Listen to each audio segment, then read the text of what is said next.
Hi, I'm Gary. I'm 33, toy store owner, oldest sibling, and apparently the guy people call when their lives catch fire, but never when they're handing out thank yous. A couple weeks ago, I walked into my sister's new job expecting to see her behind a desk. Maybe answering phones, maybe even a little nameplate, Mia Salmon, executive assistant, or whatever title they dressed it up with. Instead, I found her on her knees with a toilet brush, red-faced, scrubbing porcelain like it was a punishment. That's when something inside me cracked. Let me rewind a little. Our family doesn't have money. We have stories about money. About why it's gone, where it should be, who needs it more, and what a real man does with it. I used to think helping was love. That paying for something meant protecting someone. It took me way too long to realize that all it did was hide the rot. I paid for my sister's wedding. Deposits. Honeymoon fund. I've covered bills, tires, even Daniel's Uber rides.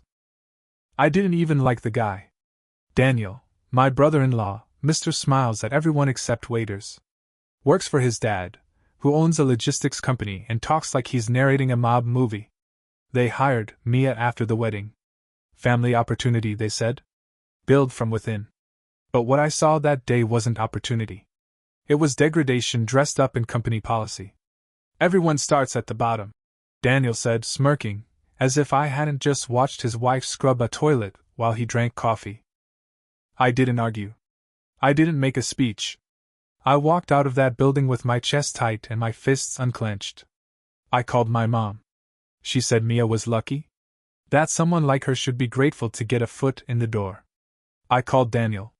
He laughed. Said it builds character. I didn't respond. I opened my accounting app, stared at the damage, and finally, let myself get angry in full color. It took 18 months of one-time help to figure out I'd become everyone's financial seatbelt. So, I started printing. Receipts. Transfers. Screenshot after screenshot. I made a folder. Labeled it Truth. And then I waited for Sunday. Dinner at 6 o'clock. Same table, same arguments. Only this time, I was done playing the family wallet. I didn't know what would happen. But I knew something had to. Dinner was roast chicken with the skin peeled off like always, because Dad claimed it gave him heartburn but still asked for seconds. The plastic tablecloth was the same one we'd had since I was a teenager, cherries and stains that wouldn't die. Mia sat across from me, quiet, shoulders tight.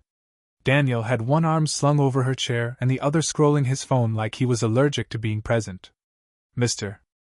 Salman, uninvited but somehow in the seat of honor, chewed with his mouth open and talked through half-swallowed food about a big client coming in from the east. No one asked what east meant. No one cared. I waited until the mashed potatoes hit the table, then I said it. We need to talk. Mom didn't look up. Can we eat first? No, I said. We've been eating around the truth for too long. That got their attention. I pulled out the folder and placed it on the table. Red cover. Neatly labeled tabs. My hands didn't shake. That surprised me. This is everything I've paid for in the last year and a half, I said. Deposits, emergencies, favors. Dad blinked at me.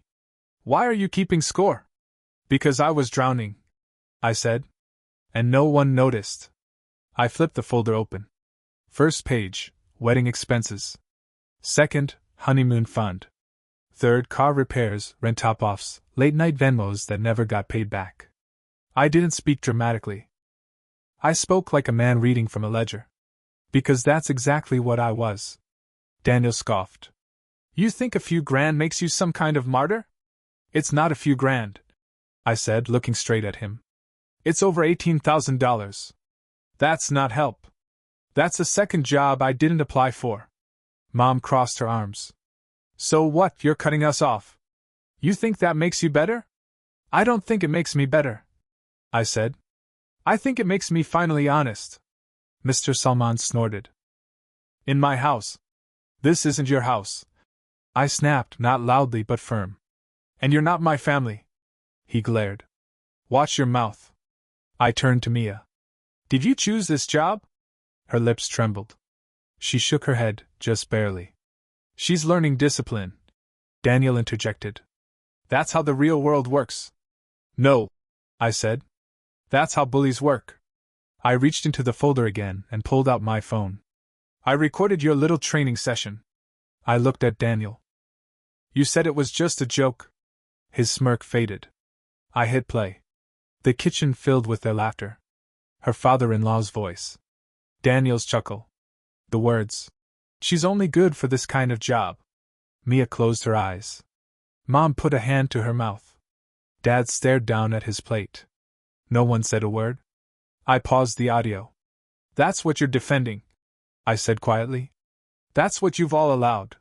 Silence stretched like a bad smell. No one reached for the potatoes. No one moved. I'm done paying for this kind of love, I said. And I'm done pretending silence is kindness. Then I stood up. And no one stopped me. I thought walking out of that dinner would feel like burning a bridge.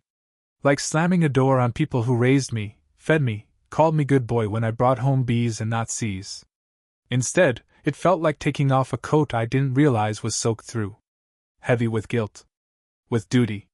With old lies dressed as love. The next morning, my phone looked like it had caught fire. Missed calls. Voicemails from Mom, first syrupy, then sharp. A group chat thread that morphed from guilt trips to outright tantrums. Mom, you've humiliated your family. Dad, men don't keep ledgers. They carry. Daniel, you better hope I don't see you in public. Mia, just one message. Can we talk? Alone. I replied to one. Her. We met at the coffee shop near my store. The one with tables that always wobble and muffins that taste like someone still believes in cinnamon. Mia was already there when I arrived. Hoodie, sunglasses, fidgeting with a napkin. The wedding ring glinted when she reached for her drink.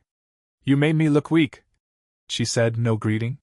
You're not weak, I said. You're just surrounded by people who tell you you are. Her face flinched, like I'd poked a bruise. He was angry, she said. Daniel. After the audio. Said you're trying to break us up. I'm not, I said. But I'm done helping you stay stuck. I'm his wife. Are you also his property? Her jaw clenched. Then relaxed. I can't just leave, she said. I didn't say leave, I replied. I said you don't have to kneel anymore. She blinked, eyes wet. Then, would you really help me? If I wanted out? Yes, I said. But not if it's just to move into another version of stuck. It's not a rescue. It's a restart. She stared at me like I'd spoken a language no one else in her life ever used. And then she whispered something so quiet I almost missed it. What if I don't remember who I was before him? I reached across the table and slid a napkin toward her. Then we find her again. One page at a time. She folded it into a triangle and nodded. Later that night, she texted me a picture. A small, one-bedroom apartment listing. Over a bakery. No caption. But it said everything. The bakery apartment smelled like cinnamon rolls and old hope. The kind of place where things were small, but nothing was rotting. The landlord, a short woman named Teresa with a braid like a rope down her back, looked Mia up and down like she could already tell everything she needed to know. No pets, no drama, and no yelling through walls, she said. Mia nodded. I'm quiet. Good, Teresa replied. Quiet people usually need the most peace. The security deposit was half of what I expected. I paid it with one swipe, no ceremony. Mia signed the lease with a hand that didn't tremble until the last stroke of the pen. Teresa handed her the keys and a mini pie as a welcome gift. Blueberry. Mia stared at it like it was a certificate of independence. You don't have to move in tonight, I said gently. She nodded. I know. But I packed. The duffel bag in my trunk had been waiting 2 days. We carried her stuff up in silence. A box of shoes. 2 coats. 1 drawer's worth of clothes. A mug with a chip in it that said Boss Babe, the irony so thick it made us both laugh for the first time in weeks. She stood in the middle of the room, staring at the walls like they were still deciding whether to hold her. I'm scared, she said. You should be, I replied. That's how you know it's real. That night, Daniel called. 9 times. The 10th time, I picked up. You think this is over? He said. No, I said. I think it's beginning. You think you can steal my wife? She's not a backpack, I said. She walked. You think I'll let her go without a fight? I think she already fought, I said. And now she's resting. Silence. Then, you're nothing, Gary. A toy store loser. You ruined her life. I didn't shout. I didn't bite. I said, maybe. But at least I didn't make her scrub toilets while I smiled. Then I hung up. And blocked him. The next morning, I walked past the bakery to my shop and saw Mia in the window, sipping coffee, barefoot on her tiny balcony. She waved. I waved back. She looked like someone waking up inside herself. And for the first time in a long time, I walked into my store without my chest tight. The toy shop smelled like lemon oil and dust, which meant it was Tuesday. I just finished restocking the marbles, glass ones that caught the light like magic, when a kid pressed his face to the display and whispered, "They look like baby planets." "Good eye," I said. "You want to hold one?" He nodded so hard his curls bounced. That's what the store had become again, a place where people came to feel joy, not unload their emergencies. Without the constant buzz of family drama draining me like a cracked faucet, I'd started noticing things again, like how many kids called their stuffed animals, "Sir," now, or how many dads hovered near the register pretending they weren't tearing up at their child's first dollar spent. Mia stopped by on her lunch break, her daycare lanyard still swinging from her neck. She leaned on the counter and grinned.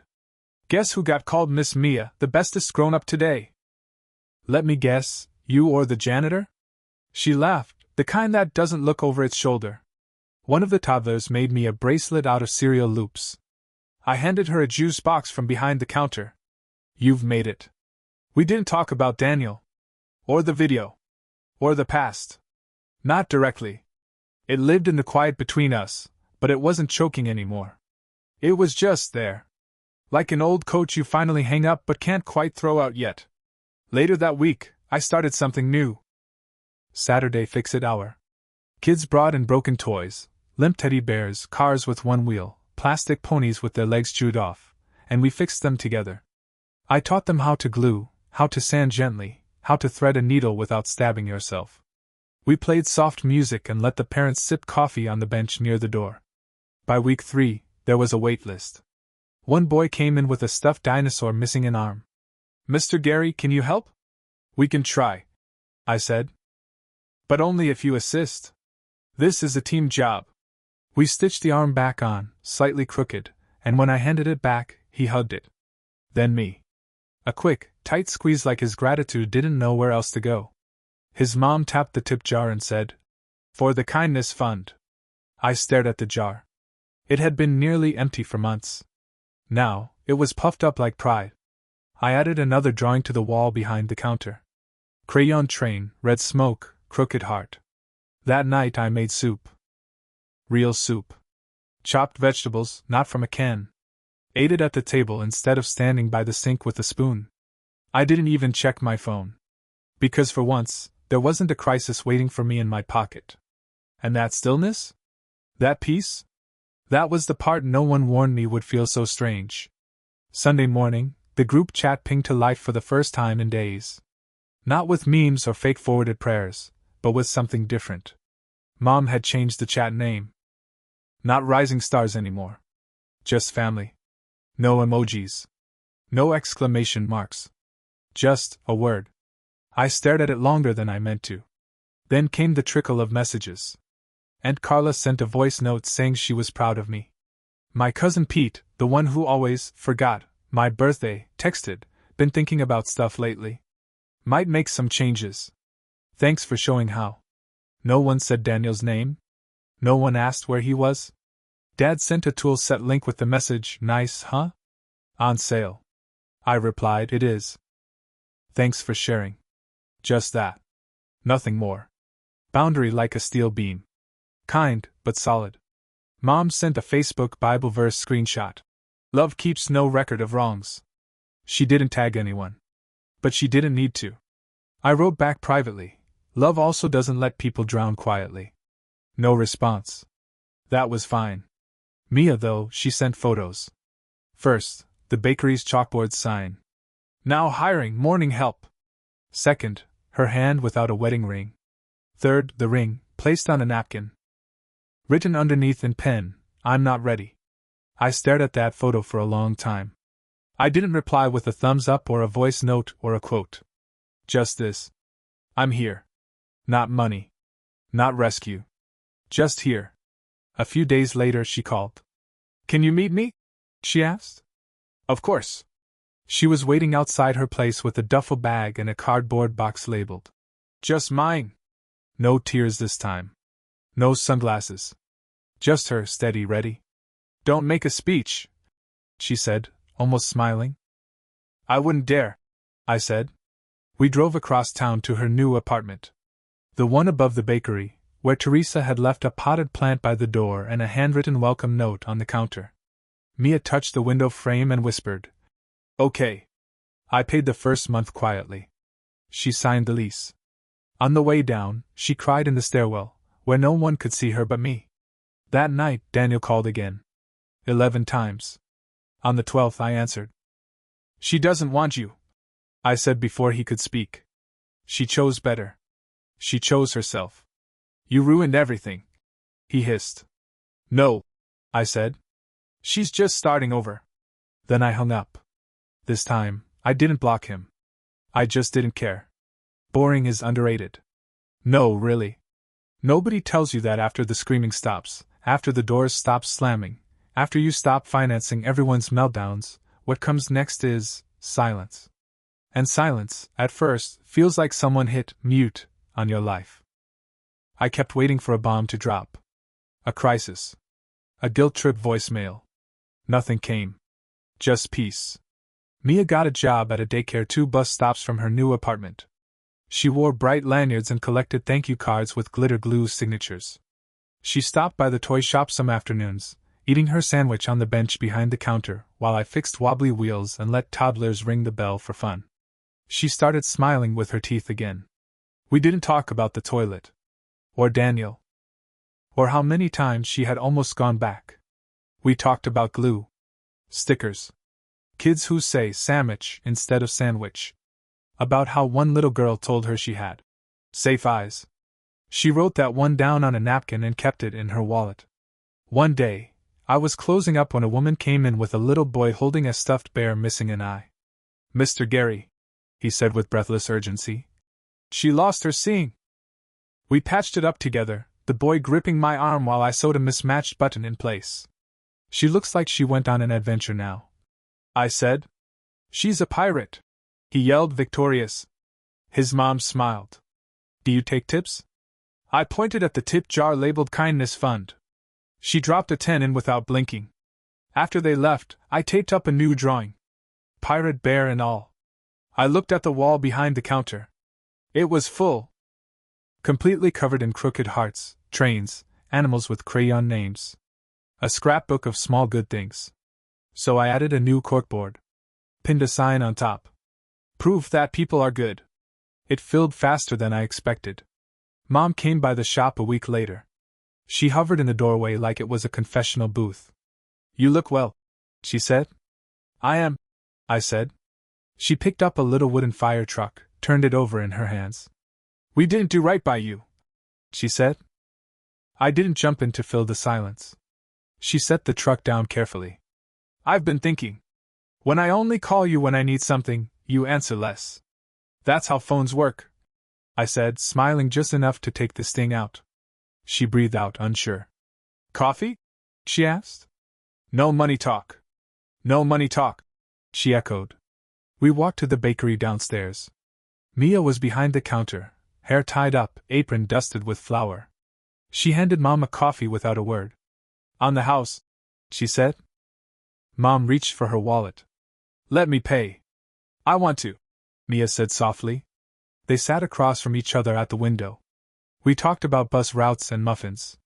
And nothing exploded. The group chat never recovered its sparkle. No memes. No rising stars rebirth. Just quiet check-ins and the occasional forwarded article about heart health. Honestly, it was better that way. Not every family needs fireworks. Some just need fewer false alarms. Daniel texted me again the night before Thanksgiving. You ruined everything. I stared at the screen for a long time. Not out of anger. Not even sadness. Just a kind of distance. Like reading a story about someone I used to know. Then I did something radical. I deleted the thread. Blocked the number. And nothing happened. The world kept spinning. That weekend, Mia stopped by with 2 coffees and a new haircut that made her look 5 years younger and 2 pounds lighter in regrets. She waved the cup at me like a trophy. I'm officially enrolled. In early childhood ed, night classes. Start next week. I blinked. You're gonna be the kind of teacher that makes kids cry when they graduate. Good cry, she said, grinning. Sticky hand hug cry. I raised my coffee in salute. To second starts. She clinked hers against mine. To choosing. Later that afternoon, a kid came in with a drawing of a train, no wheels, colored completely in black crayon. Can it go on the wall? He asked, hopeful. Absolutely, I said. We pinned it up. It took the last open spot on the corkboard labeled proof that people are good. At closing time, I walked home. Quiet, cold, peaceful. No missed calls. No Venmo requests. Just a text from Mia. Soup night soon? I replied. My place. You bring the bread. When I got home, I opened the little notebook I keep under the counter at the shop. The one where I used to write numbers, then shifted to write the things that made staying worth it. I wrote. Mia chose herself. And then she chose to try again. I didn't save her. I just stood still long enough for her to grab my hand. I closed the notebook. Made soup. Ate it at the table again. Did the dishes slowly. Went to bed before midnight. Slept like someone whose life finally fit inside his own body. And if anyone asks what changed, I'll tell them this. Love without boundaries is just debt dressed up in devotion. Saying no isn't betrayal. It's the truest form of love that still lets you breathe. I'm Gary. Toy store owner. Brother. Man with a heart like a door that still opens, just not for everyone. Not all the time. And not without knocking. That's not cold. That's called healing. And it's long overdue.